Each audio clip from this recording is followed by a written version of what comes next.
going to take about 10 to 15 minutes max to talk amongst ourselves, and then we'll open it up to the microphones in the audience for Q&A. And starting from the beginning, let's talk a little bit about frailty and dementia.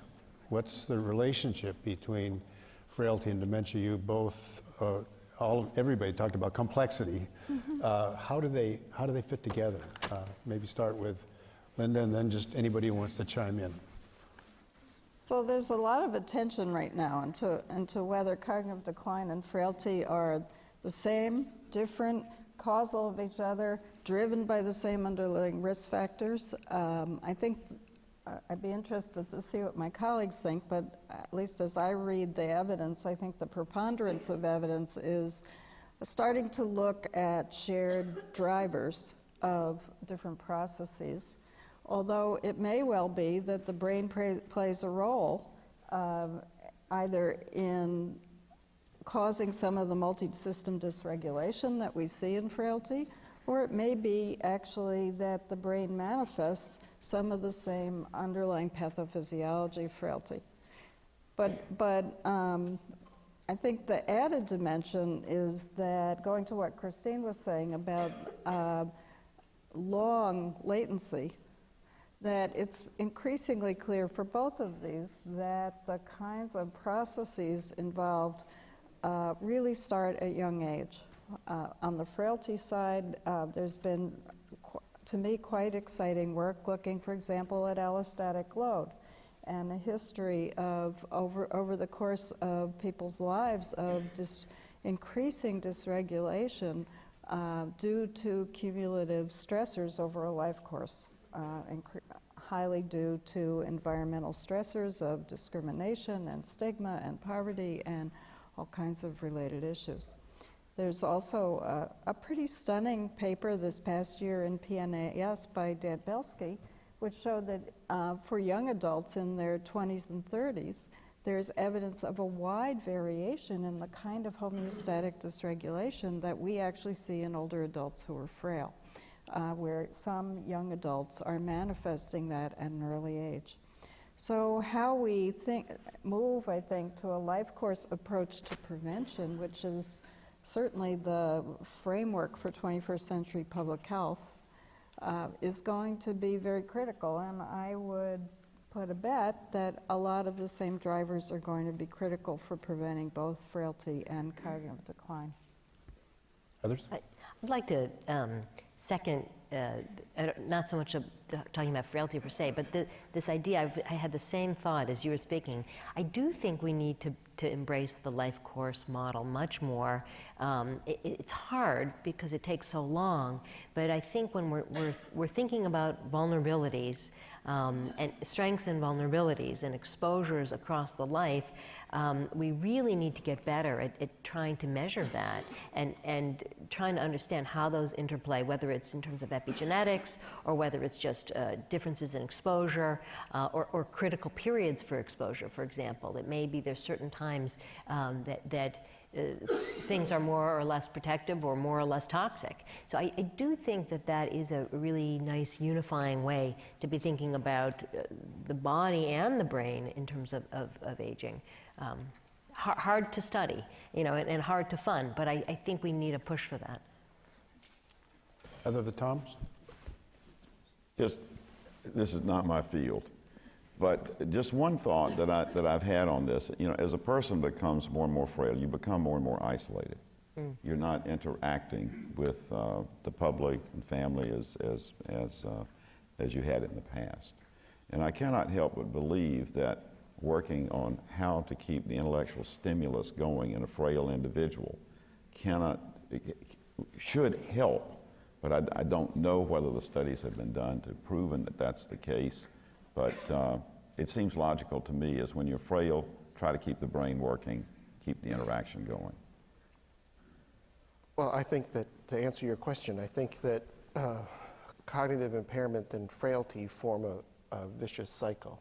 So I think it's both of the scenarios, that as part of the multi-system failure that underlies frailty, there clearly can be cognitive decline, And cognitive decline can affect the systems that you're describing as part of frailty. An example of that, for example, is gait and balance, which underlies fall and risk of falling.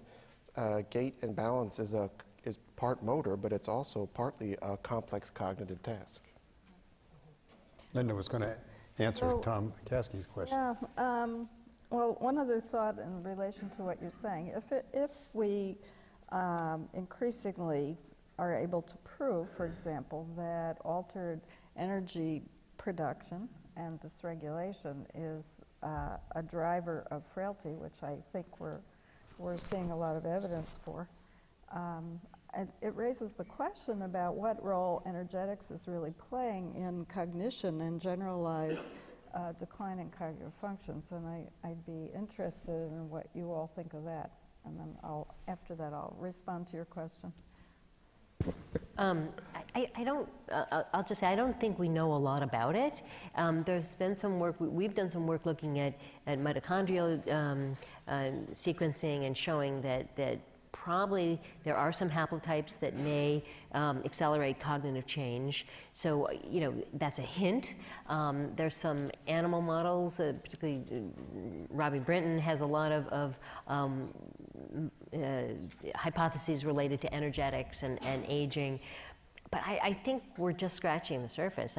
Do you feel differently? Well, I'll echo the comments from this morning that despite It's appealing. very attractive theory, there's certainly supportive data in experimental systems, but it's remained elusive to really find conclusive proof that bioenergetics is a core feature of neurodegenerative disease. If I could Question. also comment on Tom's comment. There are a lot of vicious cycles here, I think, that we're talking about, but there's also the opportunity to turn them around. Bob Butler once commented that he thought that people who were becoming physically frail could sense this high vulnerability, and that it caused both anxiety and depression. And a lowering of tolerance for going outside, for risky things, because you could sense that. I think that's very important to think about as we design environments for people. But for a prevention point of view, I think there are very exciting opportunities to invest in new ways to keep older adults engaged, thinking, interacting, and being part of society for a life stage we never built before. This could be a grand adventure. But how do we capitalize on what Laura said this morning about the high rates of wisdom and maturity and immense capabilities in a population of longer lives? Not just to keep them engaged, thinking, and mentally and physically healthy, but actually to learn how to draw on that wisdom in new ways. And there are models that are showing huge potential in that, to both keep people cognitively healthier, physically healthier, while also contributing effectively. One of the topics that came up in many of the presentations was this notion of complexity, and its complexity of the brain, and I think Linda's complexity of systems that could apply to frailty. And Tom Caskey talked about biomarkers and needing biomarkers. Well, how good are our biomarkers today in terms of the substrate of the complexity of all the processes that are going on in the brain, and what does that tell us about development of both drugs and other strategies? I think most of the biomarkers that we're working with today are around this APP concept. And so you can look at the fragments, the 1 to 42. You can look at, you know, the MRI, not MRI, but the PET imaging with these Congo red derivatives. It's all built around that pathway. And then, as I tried to persuade you, I think inflammation is going to be something we need to pay more attention to. There you've got a plethora of biomarkers that could be used to test the legitimacy of the biomarker to predict either the occurrence of disease or therapeutic intervention on disease.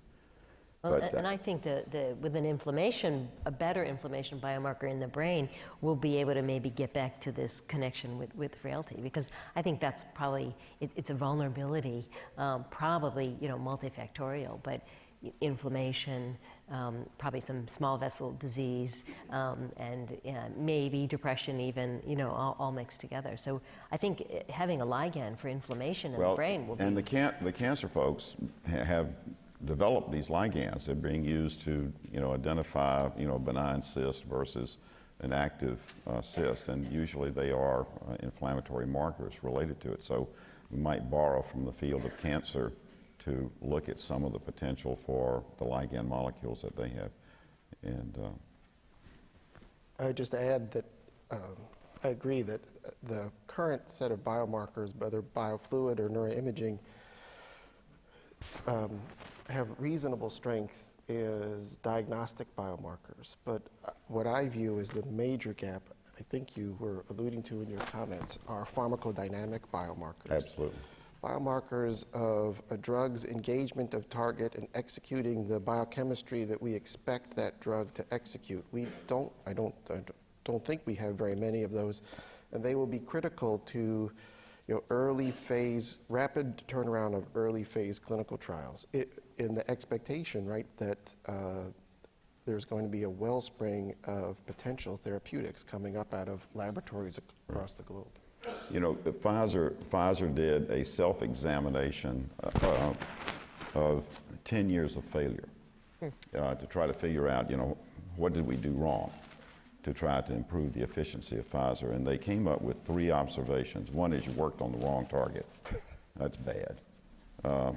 2 is you didn't get the dosage right. That's also pretty bad. And then the third one is it was toxic, which frequently you just can't predict.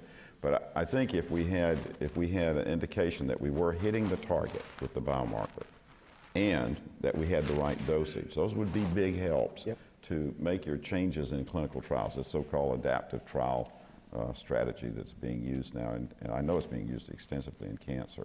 But we need these responsive markers. Right, because I think you're the expert, but then a failed trial is not sort of a shrug. Was it the drug or was it the target, right? Yeah. You'll be able to decide which one. Right. Or have greater confidence which one. Well, that's, I'm clearly biased as a geneticist. That's why I like the hard hit of a genetic linkage to disease, the causation of the gene defect to the disease. Those are things you can rest on pretty certainly.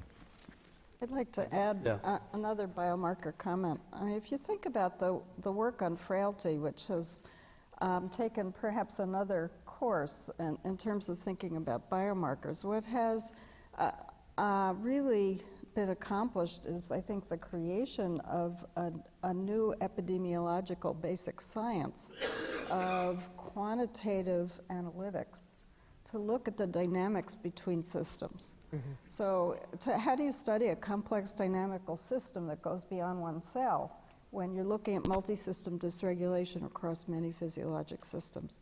That requires real population-based epidemiological work. And what is being developed across several different groups is new kinds of biomarkers, both around looking at metrics that summarize homeostatic dysregulation at different levels, and perhaps even emergent properties when the human being goes to another lower or higher state.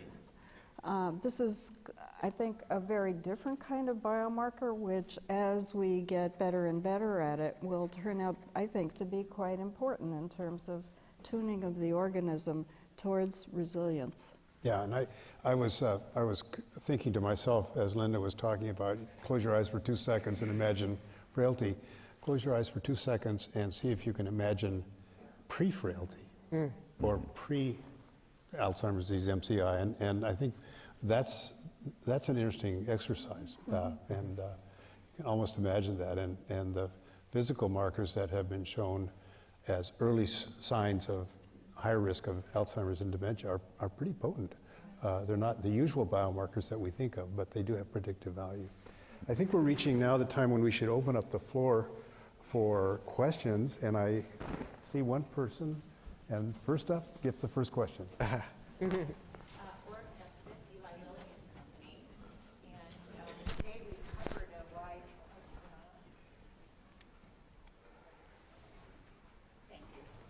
Ora Peskovitz. I'm with Eli Lilly and Company.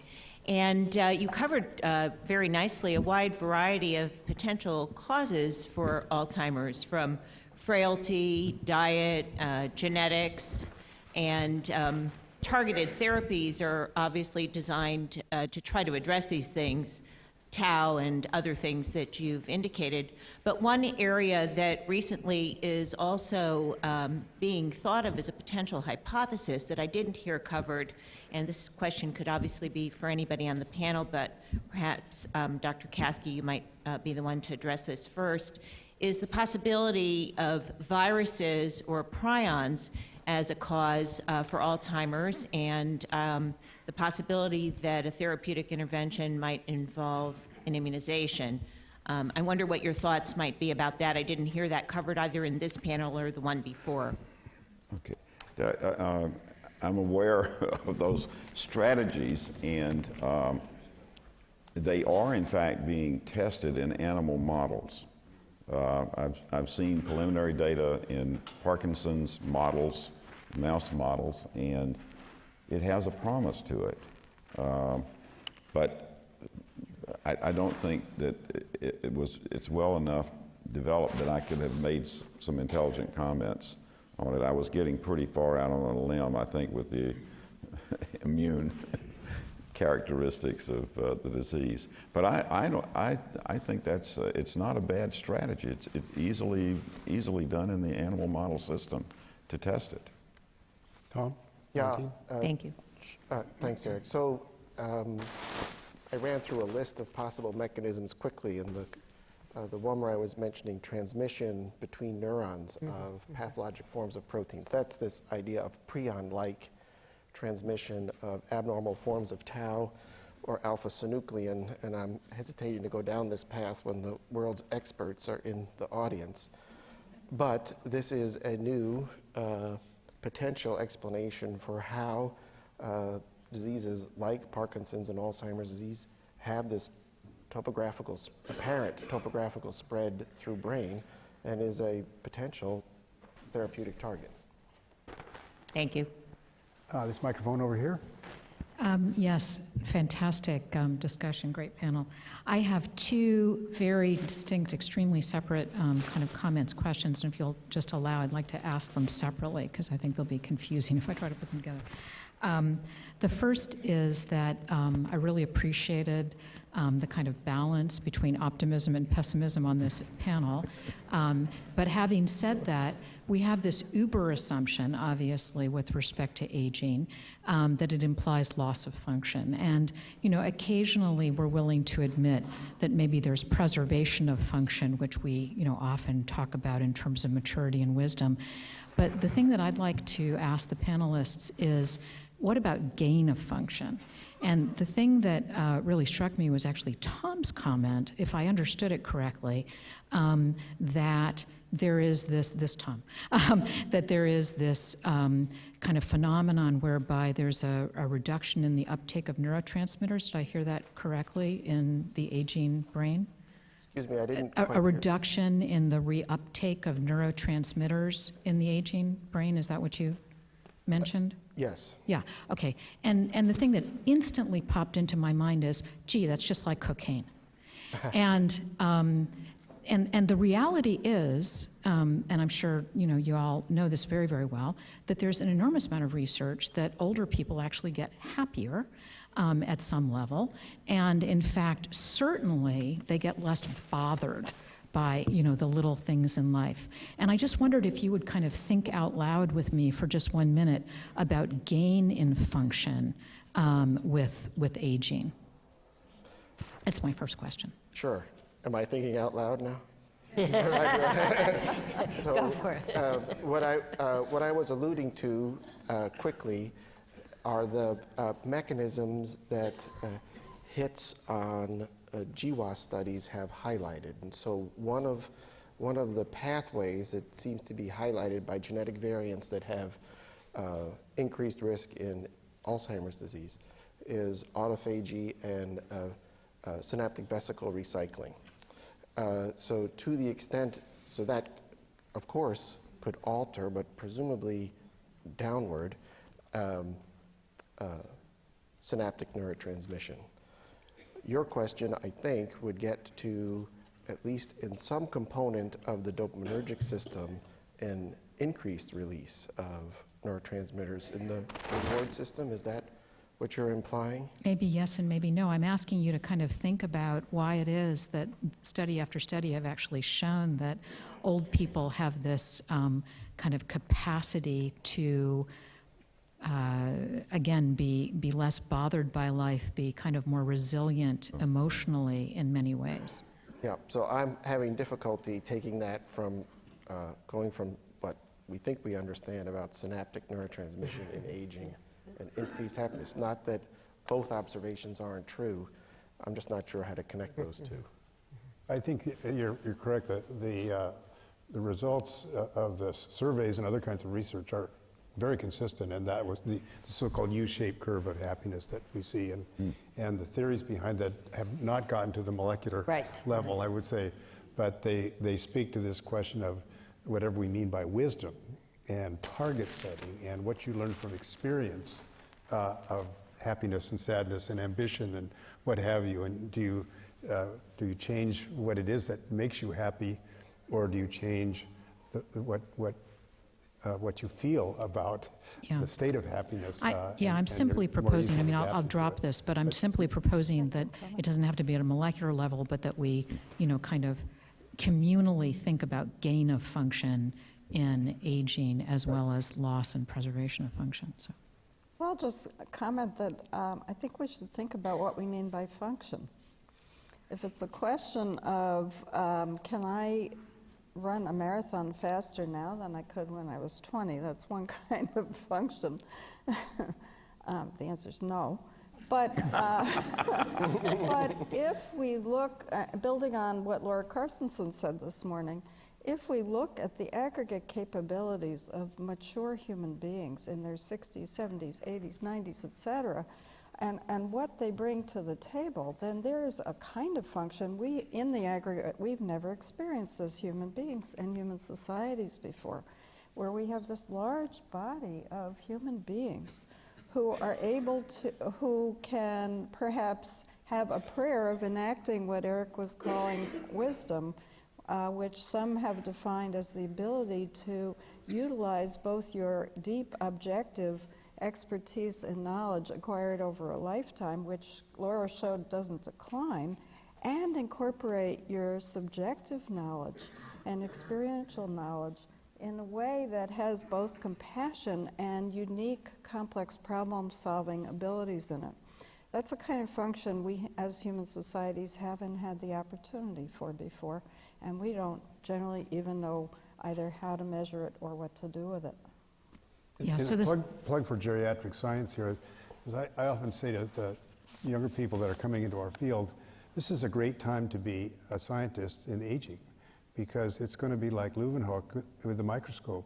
With so many people aging to 90, 100 and beyond, we're going to discover things because we've never been able to see what's under the microscope. So I'm very hopeful for the ideas that Linda was discussing. You had a second question. Yeah, I did, and this is more directed, at least immediately, to Tom Caskey. But Tom talked about these N of 1 trials and the need to take individual experience and be able to pool it across centers and investigators. And of course, what that leads to is kind of thoughts about crowdsourcing, which leads to two thoughts. One is the real tremendous need for real interdisciplinarity. And one of the things that popped into my head there was, you're talking about chaos theory here. So, kind of the need to involve mathematicians who know something about chaos theory, just as one example. But also citizen science, the need to involve kind of 90-year-olds as research colleagues, right, in a sense, in doing this work. But the real question that I had for Tom was, What about patenting? I mean, so when you talk about, sharing data across sites and across clinical experience and blah, blah, blah, blah, blah, how do you think patenting all fits into that? Protection of Gentlemen, ideas. let's make our questions and answers brief. We're running into time, Well, but yeah. it's in the cloud sharing. You can certainly take very large bodies of information and look for matches with patients. And I think it's that for the early stages that we're in right now for central nervous system diseases, it's going to be the replication of a single observation. I wish I thought we were as far along as the cancer field is right now, in which they have a lot of data that would allow you to do an N of 1 therapeutic intervention. We just don't have the drugs right now. We've got to match gene and causation of disease, and replication is very important. Good. So short questions, and we'll try to get as many as possible. This microphone. Yeah, I don't know how short. David Perlmutter. I want to challenge this idea that there are not common threads for therapeutic targets for what I would describe as age-dependent degeneration. Two experiments to mention. One which was published by Noboru Mitsushima now a few years ago, in which he knocked out the autophagy pathway in neurons and showed that he could make mice undergo neurodegeneration, normal mice undergo neurodegeneration. And we know that the autophagy pathway plays a role in degeneration in every tissue and plays a role in protein, in clearing of misfolded proteins. So the second experiment was done by Beth Levine now in 2010, in which she showed that if she disrupts the autophagy pathway, that in the mouse you end up demonstrating cardiovascular degeneration, skeletal muscle degeneration, glucose metabolism degeneration, and cognitive decline. So I think that's one example, only one example of a pathway which is common to degeneration in multiple tissues. I think there are more. I wonder, I'm a little disappointed to hear from this morning and this afternoon that there are no common threads that bring these things together, and I think frailty is a dynamite way to think about that. These are stress responses that if we can activate them late in life, we can potentially tip the host part of susceptibility to these diseases.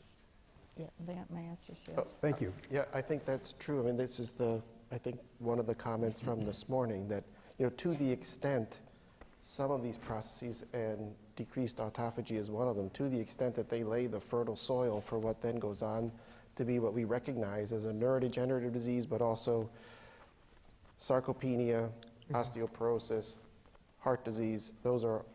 I think those are great targets to pursue. Maybe one more question, and maybe can we do two, Al? Very brief. Okay, brief, please. I'm George Lundberg, once of JAMA and Medscape, and now of Collaborex in San Francisco and Curious in Palo Alto. And I have a solution for Dr. Caskey and anyone else who likes to do N of 1 trials, because that's now what you have to do. Curious, also known as CureUs, C-U-R-E-U-S, is a publishing platform startup in Palo Alto that welcomes N of 1 trials, applies pre-publication peer review, rapid electronic-only publication, and formalized post-publication peer review, creating rapid learning communities around N of 1 trials. Look it up, CUREUS.com, already listed in PubMed Central, Don Lindberg's wonderful government site, and available with publication averages in the 2 to 3 weeks from submission. And discussion forever. Try it. Curious out of Palo Alto. Thank you. Thank you. And last.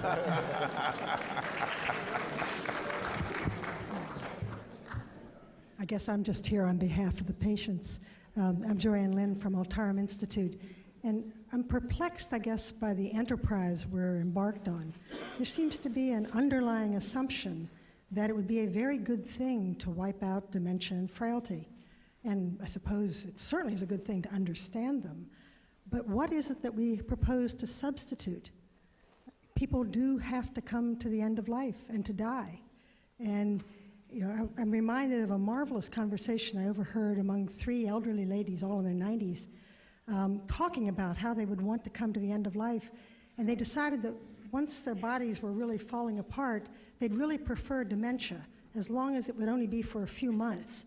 And their ideal course was, once they really couldn't get around, to be demented and kind of separated from the experience itself. I'm reminded of our experience with obstetrics, where there was a long time where doctors thought it was really nifty to schnocker the woman and let her wake up later to see the baby. And we discovered that that really wasn't a good human endeavor, even though it did eliminate pain. I'm not really here in favor of dementia and frailty, I suppose, but I don't know what we propose to substitute. And I'm struck by the abject lack of conversation in our world and in the public as to what are better and worse ways to come to the end of life. We don't really have the choice of not coming to the end of life. So we may as well deal with what are better and worse choices. And it's not clear to me that I would prefer heart failure over frailty, or that I would prefer strokes over dementia. These are all tough things. I mean, this is, at some point you come to the losing part of life, and maybe it needs to be mercifully short, maybe or maybe not. I mean, maybe when put to the people involved, they would have some different human, spiritual things to say. It's not entirely clear that we have an alternate pathway that we're ready to promote. So in the absence of that, I think we would tread lightly on assuming that it would be a really wonderful thing to somehow go back to single organ deaths, I guess, or to planned deaths, physician-assisted suicide. I mean, what is it we want to put in place if we actually find the key to wiping these things out? Anybody want to care to make a comment? That's my job. Chair's prerogative. Make one comment. Patients know they don't want that. That's right. But they don't know what's next. Yeah. So they look for solutions for that. So I hope you all have enjoyed the discussion, and I want to thank the panelists and